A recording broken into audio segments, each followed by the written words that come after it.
warahmatullahi wabarakatuh. Perkenalkan, nama saya Veronica Oktaviani dari Institut Bisnis Muhammadiyah Bekasi, Prodi Manajemen semester 7.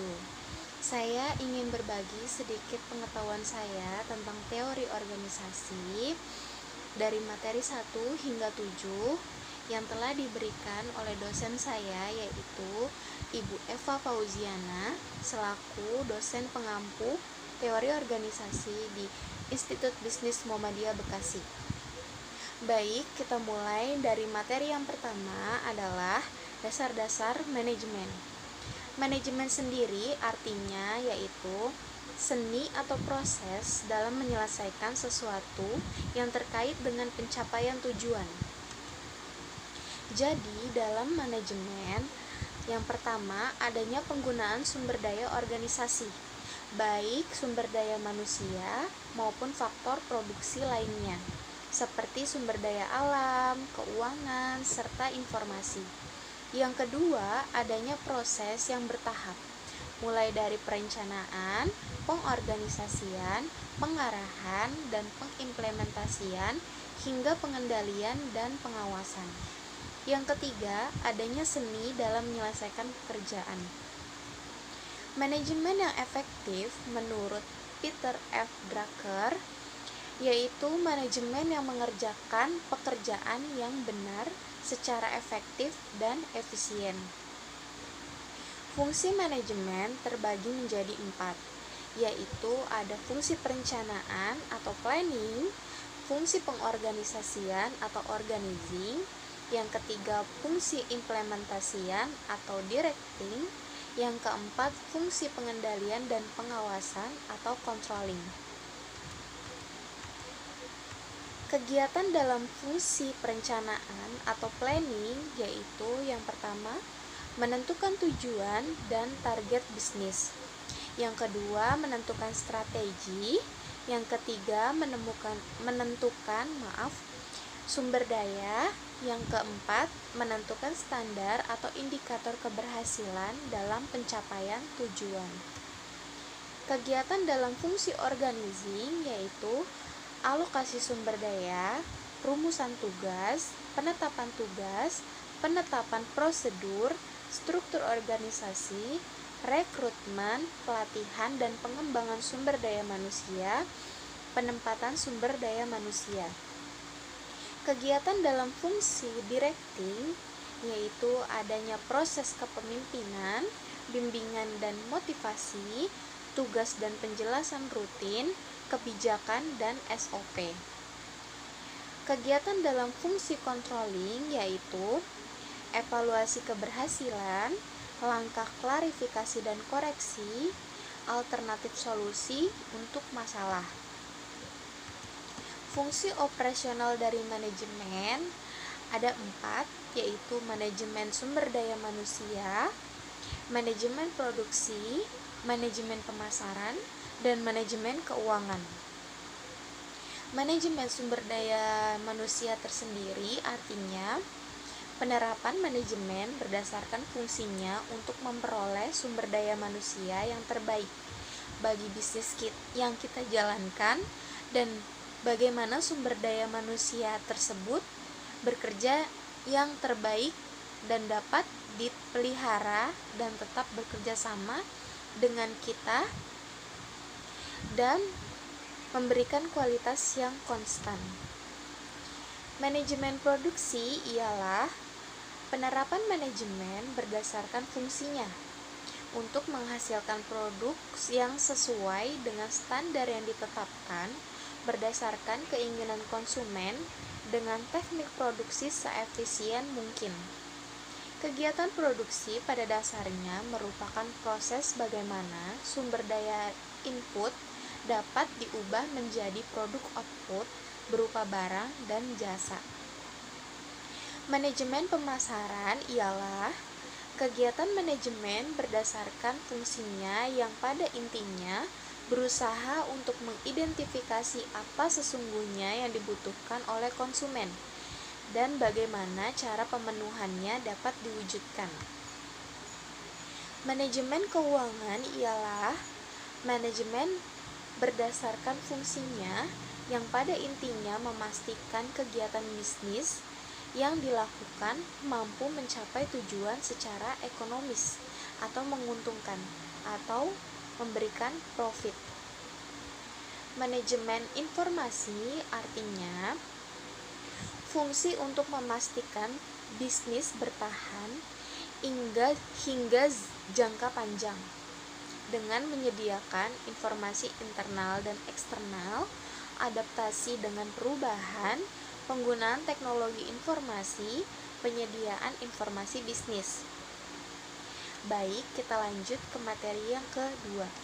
Manajer dalam kegiatan manajemen.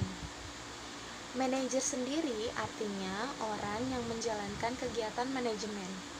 Istilah manajer direpresentasikan oleh istilah lain seperti presiden, ketua, wakil presiden, wakil ketua, kepala bagian, dan seterusnya.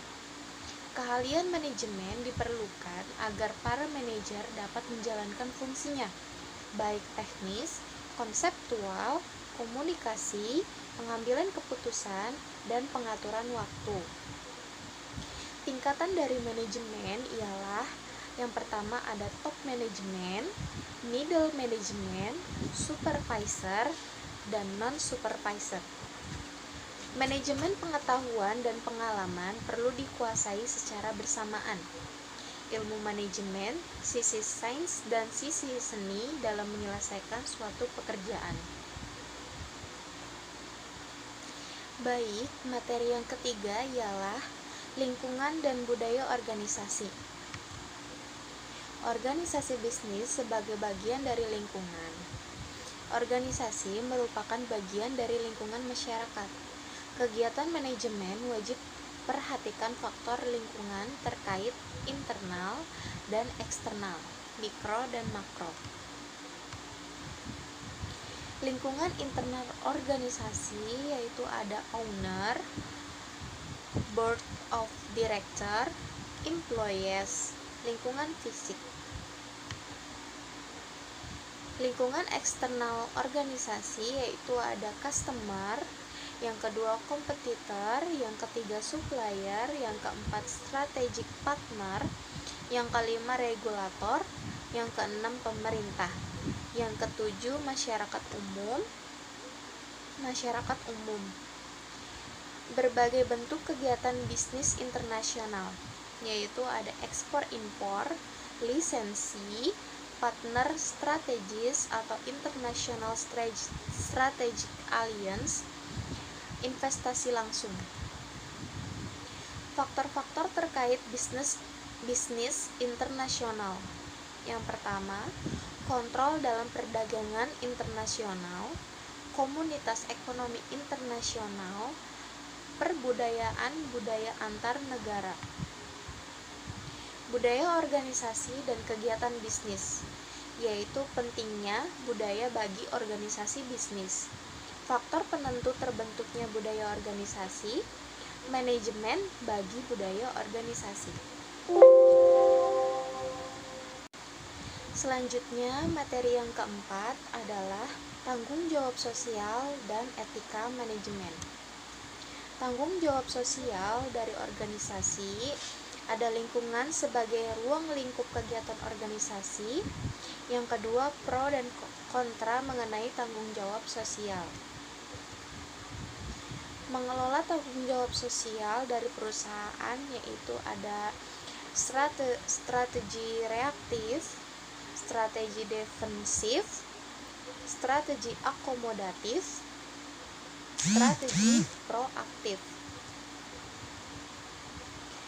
Manfaat tanggung jawab sosial yaitu ada manfaat bagi perusahaan, manfaat bagi masyarakat, manfaat bagi pemerintah. Masa depan tanggung jawab sosial ialah strategi proaktif perusahaan dalam kaitannya dengan tanggung jawab sosial tampaknya tidak dapat dihindarkan. Perusahaan perlu terlibat dalam tanggung jawab sosial, seperti pendidikan, kesehatan lingkungan, kesejahteraan masyarakat. Konsep dasar etika manajemen. Menurut Kreitner 1992, etika dalam manajemen berbicara mengenai nilai yang dianut organisasi sesuai bisnis yang dijalankan, etis atau tidak. Konsep dasar etika manajemen yaitu ada nilai personal sebagai standar etika, yang kedua ada nilai terminal, yang ketiga nilai instrumental, yang keempat pandangan empiris tentang nilai personal, yang kelima konflik nilai. Beberapa isu seputar etika, yaitu ada narkoba, korupsi, pencurian, quality control, penyalahgunaan informasi, penyelewengan catatan keuangan, penyalahgunaan aset perusahaan, PHK, polusi lingkungan, persaingan tidak etis, penggunaan sumber daya manusia di bawah umur, hadiah atau suap. Selanjutnya, materi yang kelima ialah fungsi perencanaan dan pengambilan keputusan. Perencanaan menurut Robbins dan Coulter tahun 2002 ialah proses yang dimulai dari penetapan organisasi, menentukan strategi untuk pencapaian tujuan organisasi secara menyeluruh untuk mengintegrasikan dan mengkoordinasikan seluruh pekerjaan. Persyaratan perencanaan yang pertama ada faktual dan realistis, yang kedua logis dan rasional, yang ketiga fleksibel, yang keempat komitmen, yang kelima komprehensif.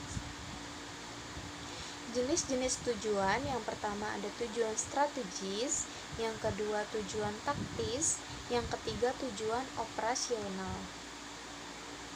Beberapa jenis rencana. Yang pertama, rencana strategis jangka panjang, yang kedua, rencana strategis jangka menengah, yang ketiga, rencana operasional. Beberapa jenis rencana dari segi frekuensi penggunaan. Yang pertama ada single use plan, yang kedua standing use plans. Beberapa pendekatan dalam pencapaian tujuan. Yang pertama ada pendekatan tradisional, yang kedua MBO atau management by objective. MBO diartikan menurut Peter F. Drucker yaitu manajemen berdasarkan sasaran dan tujuan, adanya kesepakatan bersama antara pimpinan dan bawahan untuk mencapai tujuan. Alat bantu perencanaan yaitu ada dengan flowchart, ada dengan alat bantu Gantt chart, yang ketiga ada PERT network. Penyelesaian masalah dan pengambilan keputusan artinya mampu memahami masalah dan penyelesaian masalah, menjelaskan masalah dan gejala, yang ketiga memahami keputusan. Faktor lingkungan dan pengambilan keputusan. Pengambilan keputusan saat keadaan tidak pasti, pengambilan keputusan pada keadaan yang mengandung resiko. Faktor terkait keterbatasan dan pengambilan keputusan. Yang pertama ada keterbatasan rasionalitas, yang kedua keterbatasan ingatan, yang ketiga masalah pengambilan keputusan, yang keempat sumber daya yang terbatas, yang kelima masalah keahlian, yang keenam lingkungan yang beresiko. Cara memperbaiki keputusan yang pertama kriteria prioritas, yang kedua kriteria minimum. Pengambilan keputusan secara berkelompok. Yang pertama ada teknik curah ide, yang kedua teknik kelompok nominal, yang ketiga teknik Delphi. Baik, selanjutnya materi yang keenam adalah manajemen strategis perusahaan. Pengertian strategi adalah rencana komprehensif untuk mencapai tujuan organisasi. Strategi yang dimaksud untuk mempertahankan keberlangsungan organisasi sebanding dengan para pesaingnya. Menurut Griffin tahun 2000. Komponen strategi yang pertama ada kompetensi yang berbeda, kelebihan atau nilai unik perusahaan dibanding kompetitor. Amazon.com menjual buku secara online di seluruh dunia. Yang kedua, ruang lingkup. Lokal, regional, serta internasional adalah salah satu contoh ruang lingkup organisasi. Yang ketiga, distribusi sumber daya. Bagaimana sebuah perusahaan memanfaatkan dan mendistribusikan sumber daya yang dimilikinya dalam menerapkan strategi perusahaan. Jenis strategi ada 3, yaitu corporate level, business level strategi, dan yang ketiga fungsional level strategi. Melakukan manajemen strategi. Proses penyusunan strategi yang pertama ada penilaian keperluan penyusunan strategi, analisis situasi internal dan eksternal, pemilihan strategi. Analisis situasi eksternal dan internal, yaitu ada SWOT, strength, weakness, opportunities, threat.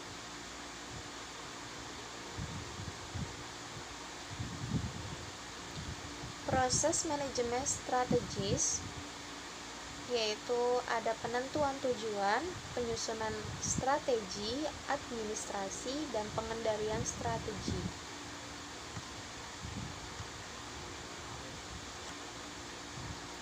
Materi yang terakhir, yaitu materi ke-7, ialah desain dan struktur organisasi.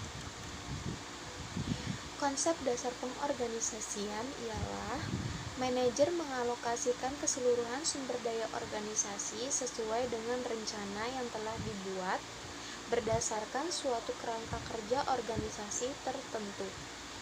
Bentuk spesifik dari kerangka kerja organisasi disebut dengan struktur organisasi. 4 pilar pengorganisasian. Yang pertama, pembagian kerja. Yang kedua, pengelompokan pekerjaan.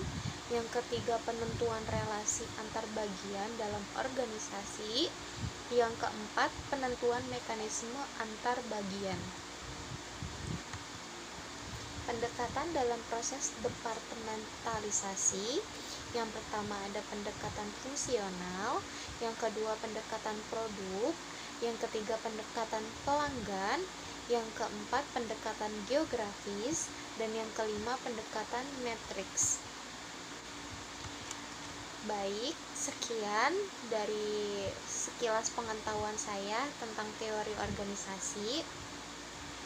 Mohon maaf bila ada salah-salah kata dan masih terbata-bata. Semoga video ini bisa bermanfaat bagi teman-teman, terutama saya, untuk memenuhi tugas kuliah saya dari dosen saya, yaitu Ibu Eva Fauziana, dan semoga saya bisa mendapatkan nilai yang terbaik. Wassalamualaikum warahmatullahi wabarakatuh.